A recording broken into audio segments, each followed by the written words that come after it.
Assalamualaikum warahmatullahi wabarakatuh. Perkenalkan, saya Saada, calon guru penggerak angkatan 11 dari SMK Negeri 1 Mundu Cirebon. Pada saat ini saya akan melakukan tugas demonstrasi kontekstual modul 3.1 dengan judul pengambilan keputusan berbasis nilai-nilai kebajikan sebagai pemimpin. Kali ini saya akan mewawancarai Ibu Rini. Beliau adalah Kepala Sekolah SMK Maritim. Beliau salah seorang kepala sekolah yang sangat inspiratif, yang saya kagumi ya. Hari ini Bu Rini, ya, saya ada beberapa pertanyaan yang ingin saya ajukan terkait dengan tugas demonstrasi konseptual dari calon guru penggerak, Bu. Iya. Apa bisa dimulai, Bu? Boleh. Oke, terima kasih ya, Bu, sebelumnya atas waktu yang Ibu luangkan untuk saya di tengah kesibukan Ibu, gitu kan? Kita sharing saja karena Ibu kan keluarkan ilmunya ya, Bu, biar kita berbagi. Gitu. Oke, kita mulai ya, Bu.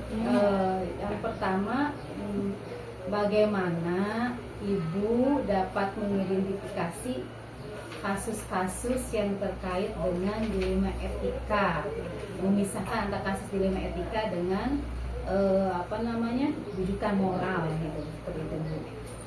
Kira-kira gimana, Bu, cara Ibu mengidentifikasi kasus-kasus ini? Ada dua hal dalam pengambilan keputusan, pasti akan ada temuan dalam dilema etika dan rujukan moral. Ya, dilema etika ini menurut saya yang paling sulit karena dua-duanya itu benar dan benar. Ya, lebih kita dua nilai kebajikan yang bertentangan dalam sebuah situasi. Kalau rujukan moral kan sudah jelas antara benar dan salah. Kalau dilema etika itu terkadang penuh dengan gejolak. Apakah keputusan yang saya berikan itu salah ataukah keputusan yang saya berikan itu benar, gitu ya. Contoh temuan kasus dilema Etika. kayak anak pindahan ya, Bu. Maaf nih, anak pindahan dari SMK 1 Mundu ke SMK Maritim. Kita terima juga kadang ada anak tertentu yang bikin virus, ya, maksudnya absensi karbonhidrat, ya. Nah, dia senangnya kalau tidak diterima, kita lebih ke masa depan mereka, anak itu yang dilema etika. Temuan kasus sebenarnya banyak, temuan kasus tuh yang berikutnya kayak SPP, ya. SPP di SMK swasta berapa sih jumlah siswanya? Dana bos tidak mengcover semuanya. SPP kita mengadakan penelitian SPP, tapi dilemanya di sini adalah orang tua yang tidak mampu. Yang akhirnya saya harus mengambil keputusan apakah ini digratiskan atau bagaimana. Dilema juga, Bu. Kita perlu anggaran untuk operasional, sementara orang tua tingkat ekonominya tidak mampu.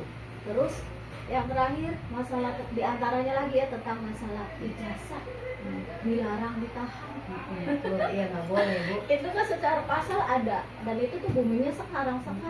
Oke lah, tapi masalahnya kita sudah mengcover anak-anak dari kelas 1 sampai kelas 3 dan di situ tertera ada tunggakan. Dan tunggakan itu harapannya untuk bisa dibayar. Ternyata tidak boleh menahan ijazah. Setelah ijazah diberikan, pasti tunggakan akan lepas. Gitu. Ya, jadi itu yang namanya menurut saya itu dilema etika, betul. Ya, seperti Bu Sada. Kalau misalnya yang masuk kategori ini kan masih identifikasi nih. Kasus-kasus dengan rujukan moral di antara misal ini kan udah jelas nih salah sesuai aturan, ini benar sesuai aturan, kayak tawuran. Ya, Anak tawuran kan masuk kategori rujukan moral, itu salah. Anak bolos itu salah. Udah jelas kan kita penalti keputusannya harus seperti apa, gitu ya. Terus anak tidak mengerjakan tugas juga itu masuk kategori rujukan moral. Ya. Itu yang saya identifikasi. Sebenarnya sih yang namanya kepala sekolah itu banyak akan menemukan beberapa masalah dari siswanya, dari gurunya, dari orang tuanya, dari masyarakatnya, masyarakat diantaranya mohon maaf LSM, ya. Pihak-pihak yang terkait ya Bu ya. Pihak yang terkait. Kadang-kadang kita harus pinter-pinter, cerdas, cepat, tepat untuk mencari solusi tentang pengambilan keputusan. Harus bagaimana ini? Itu ya Bu. Yang bijaksana, Yang bijaksana, yang tidak dan merugikan. tidak hanya berpatok pada aturan saja, tapi lebih ke kemanusiaan juga harus dimasukkan, nilai-nilai kebajikan harus juga masukkan ya. Ya kayak tadi anak pindahan, kita nggak mau terima bagaimana, diterima bagaimana. Kalau diterima ya efeknya barangkali ke anak-anak yang itu ya. Tapi kalau nggak diterima, mereka punya masa depan, punya hak untuk belajar, kan seperti itu. Oke Bu, cukup untuk yang pertama. Kemudian Bu, pertanyaan yang kedua ya, bagaimana Ibu menjalankan pengambilan keputusan ya, terutama untuk kasus-kasus ya tadi ya Bu ya, dua kepentingan tadi yang sama-sama benar atau sama-sama mengandung nilai kebajikan tadi ya Bu ya. Itu sudah dijawab ya Bu ya. Iya. Kemudian ada nggak Bu langkah-langkah atau prosedur yang biasa Ibu lakukan ya selama ini? Langkah-langkahnya. Kalau yang nomor 2 ini ya Bu ya, selama ini saya memegang 3 prinsip atau resolusi ya. Di antaranya itu berpikir berbasis hasil akhir.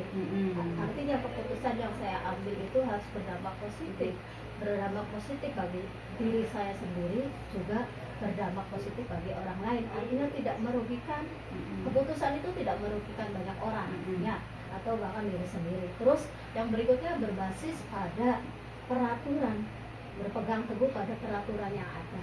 Itu yang berikutnya berpikir basis pada rasa peduli, lebih mempertimbangkan sisi kebajikan dan kemanusiaan. Tiga prinsip itu selalu kita make ya, kita apa sih Bu namanya? Combine ya. Combine lah ya, bagaimana akhirnya menghasilkan solusi yang terbaik dari yang terbaik, tapi tidak berefek samping. Berefek juga diminimalkan ya Bu ya. Efeknya diminimalkan, dan setiap keputusan yang saya keluarkan tidak pribadi, lebih ke satu, lebih yang kompeten, bahkan bisa kolaborasi dengan musyawarah. Entah nanti kalau yang kasusnya sangat urgent ya kita libatkan orang tua. Urgent lagi ya komite juga dilibatkan, apalagi dengan swasta, yayasan ikut serta, semua dilibatkan. Keputusan yang saya berikan, solusi yang kita berikan itu tidak keputusan pribadi. Itu.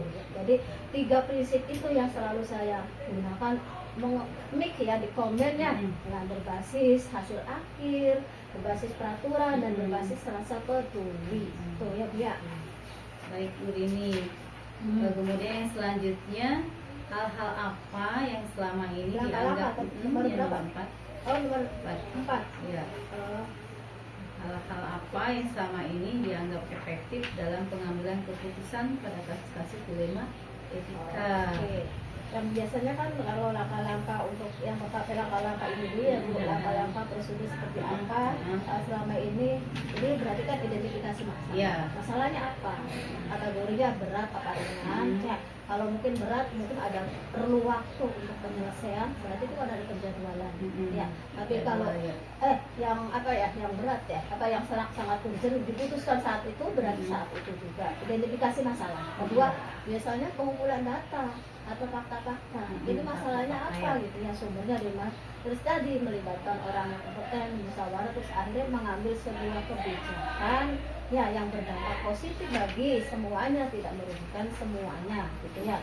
Nah, hal-halnya ya tetap Bu, saya tadi pakai 3 prinsip yang tadi, kembali lagi ke itu ya. Kemudian ini pertanyaan selanjutnya, tantangan Bu, pasti banyak ya Bu tantangan tuh ya. Ada tantangan dalam kira-kira hal apa saja nih yang jadi tantangan dalam proses pengambilan keputusan terkait kasus-kasus yang terjadi. Sebenarnya sih tantangan itu ada di kasus yang kategori dilema etika. Kadang-kadang antara logika, antara perasaan bergejolak. Bermain ya Bu ya. Bermain, tempur di situ. Saya harus bagaimana? Ya, saya harus seperti apa? Kalau yang menunjukkan orang udah jelas ya Bu, ya A, ya B, saya salah, benar ya benar. Tapi kalau udah dilema tuh, ya namanya dilema, memutuskan yang sama-sama tidak menyenangkan, kadang-kadang yang sama-sama tidak menguntungkan. Itu tantangannya di dilema etika. Gitu. Ya. Kemudian Ibu, pertanyaan selanjutnya, apakah Ibu punya schedule ya, jadwal tertentu dalam proses penyelesaian kasus-kasus atau masalah-masalah, misalkan per triwulan atau misalkan memang punya program sendiri ya terkait dengan penjadwalan dalam menyelesaikan kasus-kasus gitu, seperti itu. Kira-kira ada nggak Bu penjadwalan khusus? Ya tergantung seberapa mendesaknya masalah yang harus kita selesaikan sebenarnya. Kalau masalahnya pengaruhnya keputusan saya ini terhadap lembaga itu sangat urgent yang kita putuskan, tapi untuk bisa dengan dijadwalkan beberapa kayak triwulan kayak gitu, tapi tidak sendiri, lebih melibatkan pihak-pihak terkait, dan itu biasanya sifatnya masalah-masalah yang intern yang sering terjadi di kita kayak gitu. Ada sih penjadwalan. Ada ya Bu. Iya. Kemudian adakah seseorang gitu kan atau faktor-faktor yang selama ini mempermudah atau membantu Ibu, mungkin tim ya yang dalam penyelesaian kasus-kasus gitu, yang bantu Ibu gitu kan dalam pengambilan keputusan ya terkait dengan kasus-kasus yang terjadi.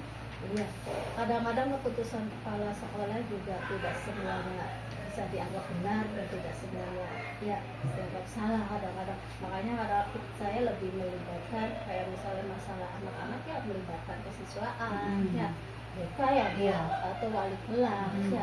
Kalau yang masalahnya kayak kemarin tawuran ya orang tua juga kita libatkan, kita panggil satu persatu dan itu akan mendapatkan titik temu ya, kesepakatan teman-teman sejawat. Pokoknya teman-teman yang berkompeten yang untuk bisa kita ajak sharing, termasuk nanti untuk ke yayasan juga kita ya, karena kita swasta ya kita harus mengikut sertakan pihak yayasan gitu. Di pihak yang terkait ya Bu ya.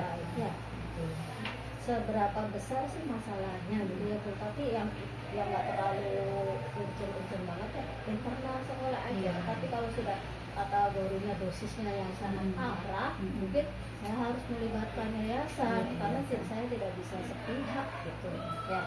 Gitu. Baik Bu Rini, itu pertanyaan-pertanyaan yang terkait dengan tugas dari modul 3.1. Terima kasih untuk sharing ilmunya. Terus kemudian insya Allah banyak manfaatnya buat bekal saya. Kemudian mudah-mudahan teori yang saya dapatkan selama PGP ya, pelatihan guru penggerak, mungkin agak sedikit perbedaan dengan kondisi di lapangan, tapi mungkin nanti bisa dikombin ya Bu ya gitu kan. Mungkin itu saja Bu Rini, terima kasih banyak bincang-bincangnya untuk hari ini, sharingnya insya Allah banyak manfaatnya, banyak ilmunya yang saya peroleh. Terima kasih. Assalamualaikum warahmatullahi wabarakatuh. Waalaikumsalam warahmatullahi wabarakatuh.